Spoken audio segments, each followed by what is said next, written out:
All right, let's get right into it. If you really want to understand the modern Middle East, you can't just follow the day-to-day headlines. You have to go deeper. You have to look at the map itself and ask a really simple question. Who drew these lines and why? Because, believe me, those lines tell a story that explains so much of what's going on today. And this quote just hits the nail on the head. These borders, they aren't just lines on a page. They're basically scars left over from history.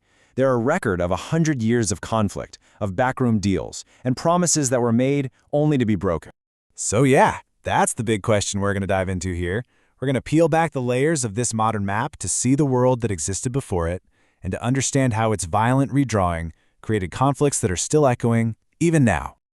Okay, first things first. We have to get our heads around the fact that before all these straight lines were carved into the desert, the region looked completely different.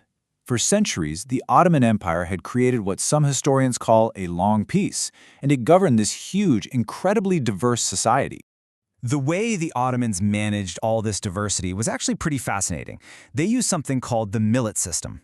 And this was a really organic way of doing things. It basically meant that if you were, say, a Greek Orthodox Christian living in Damascus, your personal life, things like marriage, divorce, inheritance, wasn't governed by Islamic law. Nope. It was handled by your own religious community, by your own bishop. So, what that meant for the average person was that your main identity wasn't Syrian or Iraqi. It was tied to your religion and your local town or city. There weren't any hard borders between what we now call Iraq or Syria or Jordan. The whole region was one big integrated space. I mean, just picture this. A merchant could travel all the way from Baghdad to Cairo and never once have to show a passport. That was the reality. But that all came to a sudden crashing end. You could say that World War I was like the Big Bang for the modern Middle East. The Ottoman Empire started to crumble, and the big European powers saw a golden opportunity to step in and reshape the entire region to suit their own interests.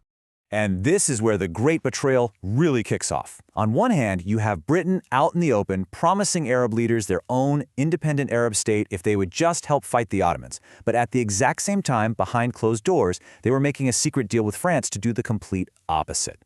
This secret deal was the Sykes-Picot Agreement. And the story, which is basically true, is that two diplomats, one British, one French, literally took out a map and with a simple pencil drew a line across it, a line in the sand. And just like that, they created these brand new states like Iraq and Jordan with absolutely zero regard for the people who actually lived there. There's a term for this, artificial state construction. It's colonial mapmaking at its worst.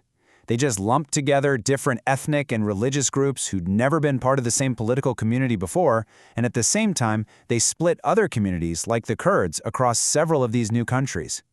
In this single act, this drawing of lines created what is probably the most enduring problem in the region today, this fundamental clash between the new states and the actual nations they were supposed to represent. Academics have a name for this too. They call it the state-to-nation imbalance, and it's basically a crisis of legitimacy.